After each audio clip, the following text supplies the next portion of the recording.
Congratulations. കൊള്ളാം, വളരെ ഗംഭീരമായ പെർഫോമൻസ്. കൺഗ്രാറ്റുലേഷൻസ് വസു. കൊടുകൈ. ഇതും ഒരു മത്സരമായിരുന്നു, മരുമക്കളുടെ മനസ്സ് മനസ്സിലാക്കാനുള്ള മത്സരം.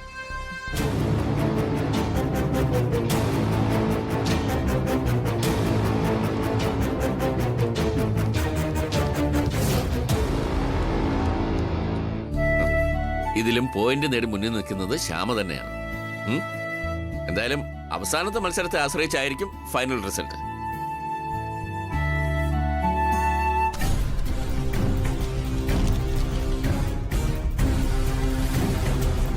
ശക്തമായ ഈ കരാറിൽ നിന്നും ശ്യാമ എന്ന് പറയുന്ന കുട്ടിക്കോ അതിന്റെ കുടുംബത്തിനോ ഒഴിഞ്ഞു മാറാൻ സാധിക്കില്ല.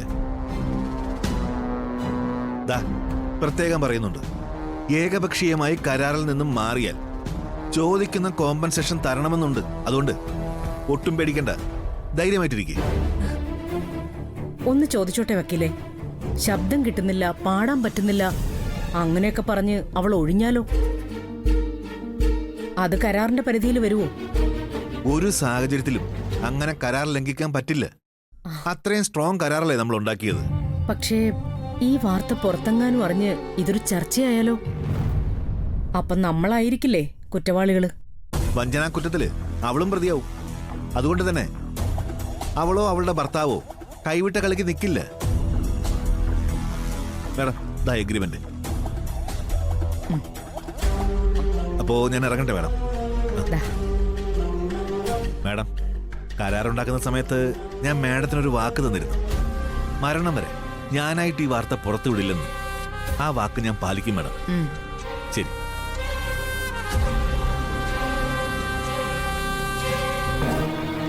എനിക്ക് തോന്നുന്നത് ഇനി അവൾ എനിക്ക് വേണ്ടി പാടാൻ വരില്ലെന്നാ. അന്ന് അവളുടെ അനിയനെ തട്ടിക്കൊണ്ടു പോവൊന്നും ചെയ്യണ്ടായിരുന്നു. അവള് പാടാൻ വന്നില്ലെങ്കിൽ പിന്നെ എന്ത് ചെയ്യണം? നമ്മൾ ചെയ്തതൊക്കെ ശരി തന്നെയാ. വക്കീല് പറഞ്ഞത് കേട്ടില്ലേ? അവൾക്ക് കരാറിൽ നിന്നും മാറാൻ പറ്റില്ല എന്ന്. ഞാനും നീയും ചില കാര്യങ്ങൾ ആഗ്രഹിച്ച് അതിലേക്ക് ഇറങ്ങുകയും ചെയ്തു. ഇനി ആഗ്രഹങ്ങൾ പൂർത്തിയാക്കി കഴിഞ്ഞേ നമ്മൾ വിശ്രമിക്കൂ. ജീവിത അവസാനം വരെ ശ്യാമ നിനക്ക് വേണ്ടി പാടും. പക്ഷേ എന്നെങ്കിലും ഒരിക്കൽ ആൾക്കാർ അറിഞ്ഞ അതൊരു വാർത്തയായ ആത്മഹത്യ ചെയ്യേ മാർഗമുള്ളൂ. പിന്നെ നമ്മൾ മാത്രമാണല്ലോ ലോകത്ത് ആദ്യമായിട്ടൊരു തട്ടിപ്പ് നടത്തുന്നേ. നാട് മുഴുവനും കള്ളത്തരങ്ങളാ.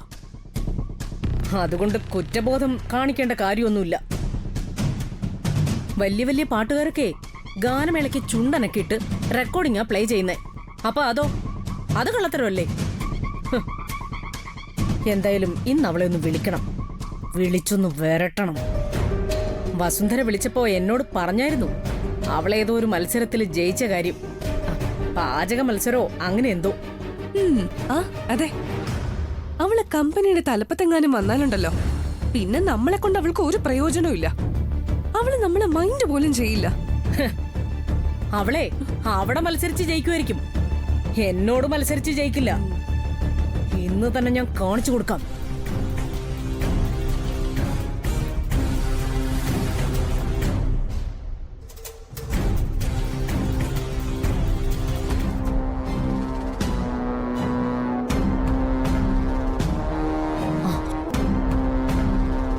അവള് ഫോൺ എടുക്കുന്നില്ല. അവളെ കൊണ്ട് ഞാൻ ഫോൺ എടുപ്പിക്കും. സ്വപ്നം പോലെ ദേവ, നീ എനിക്ക് ഓരോ അനുഗ്രഹങ്ങൾ തരുന്നത്. മോഹിക്കാത്ത സ്ഥാനങ്ങളിലേക്കാണ് ഞാൻ എത്തുന്നത്. ശാരദാമ്മ പോലൊരു വ്യക്തിയിൽ നിന്ന് അഭിനന്ദനം കിട്ടുക പറയുന്നത് എന്റെ ഭാഗ്യ. ജീവിതം ഓരോ നിമിഷവും സന്തോഷം നിറഞ്ഞതായി മാറുക.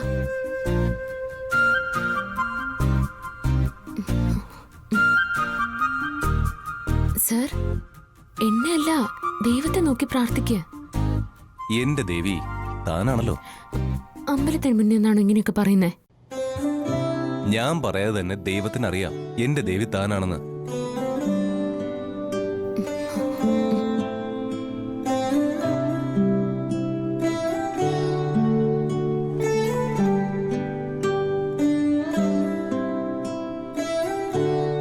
അല്ലയോ ഭക്തരെ,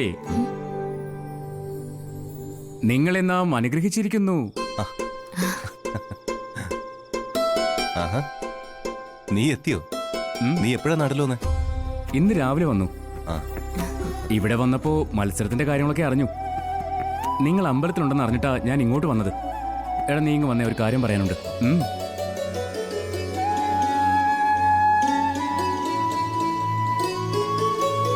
എന്താ വിവേക്? ദാ, എന്തേത്? ഇതോ, ഇത് കുറച്ച് രൂപയാ. രൂപയോ? രൂപയൊക്കെ എന്തിനാ എനിക്ക് തരുന്നേ? ഇതൊരു അഡ്വാൻസാ. അഡ്വാൻസോ? എന്തിനാ എനിക്ക് അഡ്വാൻസ്? ശ്യാമയുടെ ഒരു പാട്ട് ഞാൻ വാങ്ങുന്നു. ആ പാട്ടിനുള്ള പ്രതിഫലത്തിന്റെ അഡ്വാൻസാ ഇത്. ബാക്കി കാശ് റെക്കോർഡിംഗ് ദിവസം തരും. എനിക്കൊന്നും മനസ്സിലാവുന്നില്ല. വിവേക് പറഞ്ഞതിൽ എന്താ തനിക്ക് മനസ്സിലാവാത്തത്?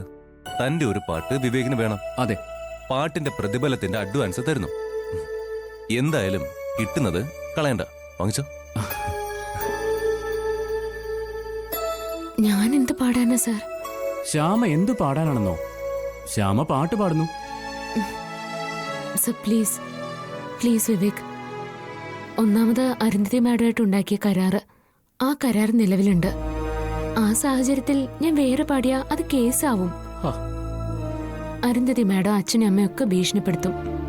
ഞാൻ അന്ന് ദുബായിലായിരുന്നപ്പോ അവരപ്പൂനെ തട്ടിക്കൊണ്ടുപോയി. ആ സിറ്റുവേഷൻ ബോൾഡായിട്ട് താൻ ഹാൻഡിൽ ചെയ്ത്. എന്നിട്ടിപ്പോ ഇവള് വീണ്ടും പേടിക്കുക. ശ്യാമേ, ദേ, അഖിലിന്റെ സ്വപ്നവാ തന്റെ കഴിവുകൾ ലോകം മൊത്തം അറിയണമെന്നുള്ളത്. അഖിലിന്റെ സന്തോഷത്തിനും കൂടിയാ ഞാൻ ഇതൊക്കെ ചെയ്യുന്നത്. പക്ഷെ സർ, എനിക്ക് പേരും പ്രശസ്തിയൊന്നും വേണ്ട. സാറിനും എനിക്കും വേണ്ടി ഞാൻ പാടാം. നമ്മുടെ മാത്രമായിട്ടുള്ള സമയങ്ങളിൽ ഞാൻ പാടാം. ഇതിനെയാണ് ദൈവത്തിനെ നിന്ദിക്കുക എന്ന് പറയുന്നത്. ദൈവം ഓരോരുത്തർക്കും ഓരോ കഴിവുകൾ കൊടുത്തിട്ടുണ്ട്.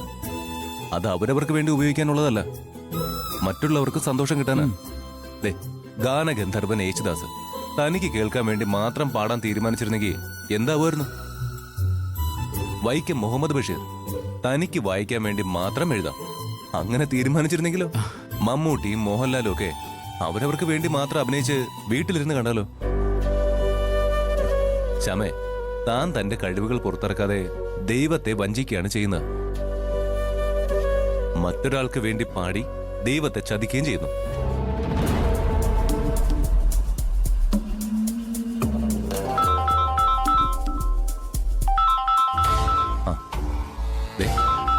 അരുന്ധതിയാ, ഫോൺ എടുക്ക്. ഇനി പാടാൻ ബുദ്ധിമുട്ടാണെന്ന് പറയണം. അയ്യോ എന്റെ ദൈവമേ, എനിക്ക് പേടിയാവുന്നുണ്ട്. എങ്കിൽ ഇങ്ങതാ ഞാൻ പറയാം. വേണ്ട, ഞാൻ സംസാരിച്ചോളാം. സ്പീക്കറിലിട്ട്. ഹലോ. നിനക്ക് ഫോൺ എടുക്കാൻ വയ്യല്ലേ? അന്നത്തെ ആ തട്ടിക്കൊണ്ടുപോകലോടെ നീ അങ്ങ് ജയിച്ചെന്നാണോ നിന്റെ വിചാരം?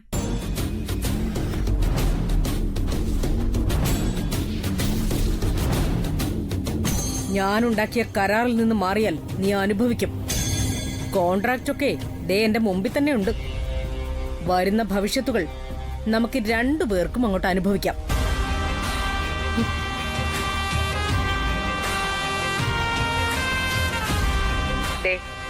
ഞാൻ സ്നേഹത്തോടെ പറയാ, പഴയതുപോലെ നമുക്ക് സഹകരിച്ചു പോവാം. ഇനി എത്ര കാശ് വേണമെന്ന് വെച്ചാ പറ, വാസുദേവനെ വിളിച്ച് ഞാൻ ഏൽപ്പിക്കാം.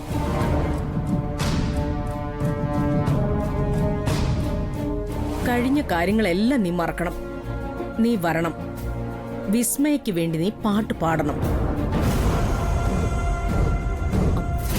അഖിലോ വീട്ടുകാരോ അറിയാതെ ഞാൻ നോക്കിക്കോളാം. ഞാനും വിസ്മയും നീയും മാത്രം അറിയുന്ന ഒരു രഹസ്യം. മരിക്കുന്നത് വരെ അങ്ങനെ തന്നെ വേണം. നോക്ക്, നീ എനിക്ക് വാക്ക് തന്നത് അത് മാറ്റിയേക്കരുത്. എന്തു പറയുന്നു ശ്യാമ? ഹലോ ഹലോ ശ്യാമേ. പറ്റില്ലെന്ന് പറ, പാടാൻ വരാൻ പറ്റില്ലെന്ന് പറ.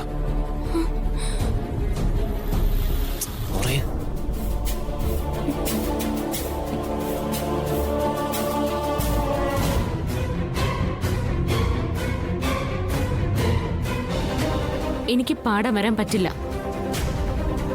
ഞാൻ പാടില്ല.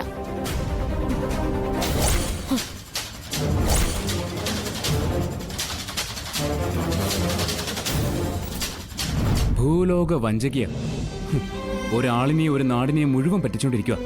എന്നിട്ട് വലിയ ഡയലോഗ് അടിച്ചോണ്ടിരിക്കുക. അപ്പൊ ഭഗവാന്റെ മുന്നിൽ വെച്ച് അഡ്വാൻസ് വാങ്ങിച്ചോളൂ. ഇതാ മേടിക്ക്. എന്താ അത്?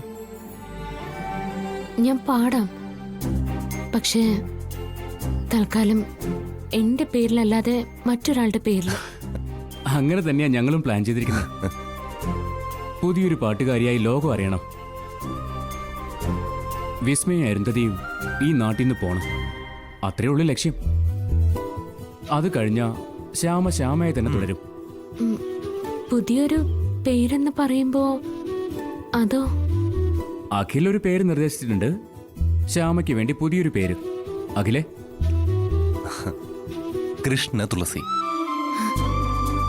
കൃഷ്ണ തുളസി. പേരിഷ്ടായോ?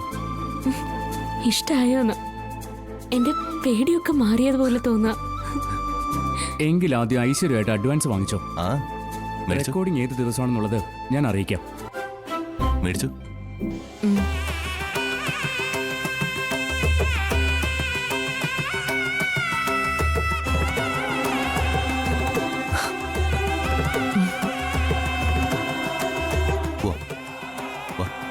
പോടാ.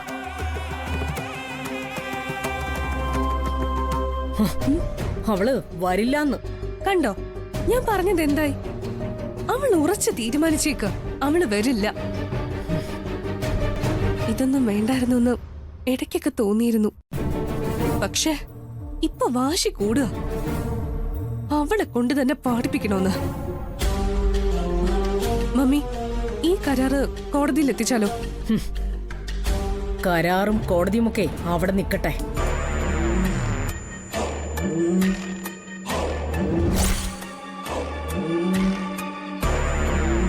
അതിനു മുൻപ് എന്റെ വഴിക്ക് ഞാനൊന്ന് ശ്രമിച്ചു നോക്കട്ടെ.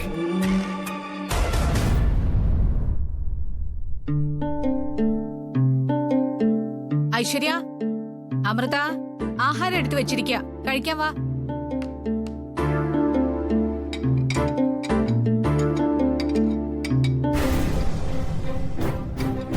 ഈ തള്ളയ്ക്ക് ശ്യാമയോട് കൂറു തുടങ്ങിയിരിക്കുന്നു. ശ്യാമ ഇവരെ ഒരുമിച്ച് തന്നെ കൈകാര്യം ചെയ്യേണ്ടി വരും. എന്താലോചിച്ച് നിൽക്കുക? വാ. ശ്യാമയും അഖിലും പുറത്തുനിന്ന് ആഹാരം കഴിക്കുമെന്നാ പറഞ്ഞ്. മോള് വാ, ഇരിക്കും. വേണ്ട, അമ്മ എന്നെ തുറണ്ട. എന്താ മോളെ? വേണ്ട, അമ്മയ്ക്കിപ്പോ അവളുണ്ടല്ലോ, ആ ശ്യാമ. അമ്മ അവളെ പിടിച്ചാ മതി. ഇപ്പോ അവളോടല്ലേ സ്നേഹം. എന്താ മോളെ? അമ്മ പറഞ്ഞില്ലേ, ഞാൻ മറ്റൊന്നുമല്ല നോക്കിയത്. നമ്മുടെ കമ്പനിയുടെ ഭാവി മാത്രമേ എന്റെ മനസ്സിലുണ്ടായിരുന്നുള്ളൂ. എത്ര കഷ്ടപ്പാടും ത്യാഗവും ഒക്കെ സഹിച്ചു തുടങ്ങിയ പ്രസ്ഥാനോ. പരിചയം ഇഷ്ടമൊക്കെ വെച്ചിട്ട് ആ കമ്പനിയിൽ ആളെ നിയമിച്ച അതിന്റെ ക്ഷീണം കമ്പനിയെ ബാധിക്കും.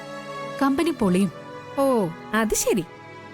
അപ്പോ ഞാൻ കമ്പനിയുടെ തലപ്പത്ത് വന്ന കമ്പനി പൊളിയും അല്ലേ? അങ്ങനെയാണോ മോളെ ഞാൻ പറഞ്ഞത്? എന്തായാലും ഇനിയും മത്സരം കിടക്കുമല്ലേ. മോൾ അതില് നല്ല പ്രകടനം കാഴ്ചവെച്ച പോരെ? അമ്മേ, ദേ എന്തിനും ഏതിനും അമ്മയുടെ കൂടെ കട്ടയ്ക്ക് നിന്നവളാ ഞാൻ. ഒരത്താപ്പാടി വീട്ടിലെ പെണ്ണാ അവള്. കള്ള കല്യാണം പോലൊരു കല്യാണം കഴിച്ചിട്ടാ അവള് നമ്മുടെ വീട്ടിലേക്ക് കയറി പറ്റിയത്. അമ്മയുടെയും നമ്മുടെയൊക്കെ സ്വപ്നം പലവട്ടം അവള് തകർത്തു.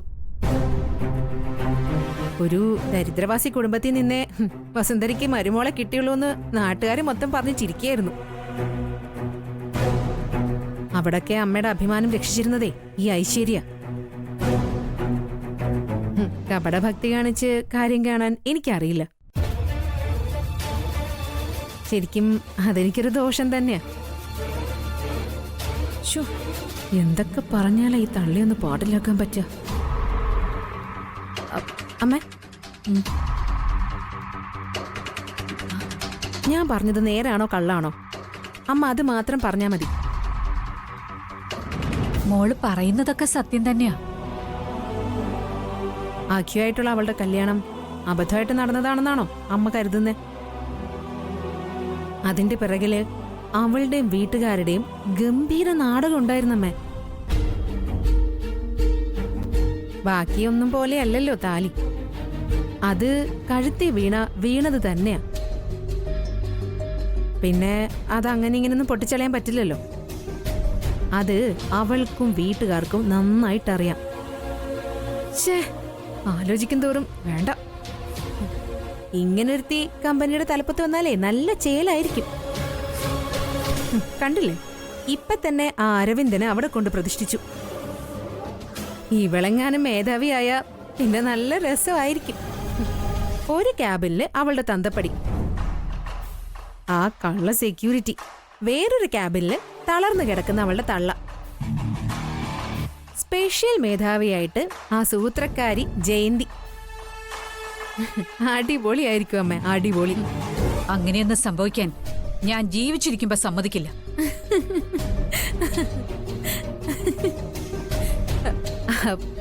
സോറി അമ്മ, അമ്മയുടെ കോമഡി കേട്ട് ഞാൻ ചിരിച്ചു പോയതാ.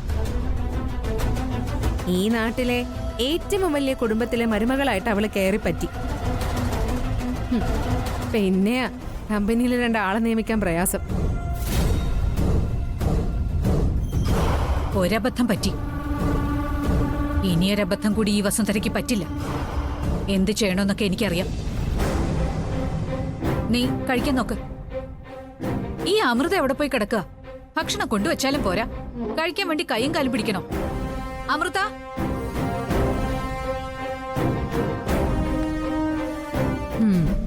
എത്ര എളുപ്പത്തില് ഇവരെ മാറ്റിയെടുത്തത്.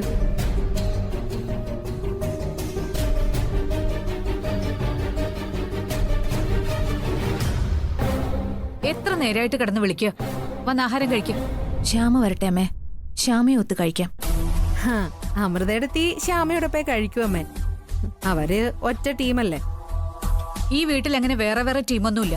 എല്ലാരും കൂടി ചേർന്ന് ഒരൊറ്റ ടീമേ ഉള്ളൂ. ഇരുന്ന് ആഹാരം കഴിക്കും. ഞാൻ പറഞ്ഞില്ലേ അമ്മേ, എനിക്കിപ്പോ വേണ്ട, കുറച്ച് കഴിയട്ടെ. അങ്ങനെ തോന്നുന്ന സമയത്ത് വന്നിരുന്ന് കഴിക്കാൻ ഇത് ഹോട്ടലൊന്നും അല്ലല്ലോ. എല്ലാ കാര്യങ്ങളും കൃത്യമായ രീതിയിലേ ഇവിടെ പോയിട്ടുള്ളൂ. ആ രീതികളൊന്നും മാറ്റാൻ ഞാൻ ആരെയും സമ്മതിക്കില്ല. അമൃത ഇരുന്ന് കഴിക്ക്. പറഞ്ഞത് കേട്ടില്ലേ? കഴിക്ക്.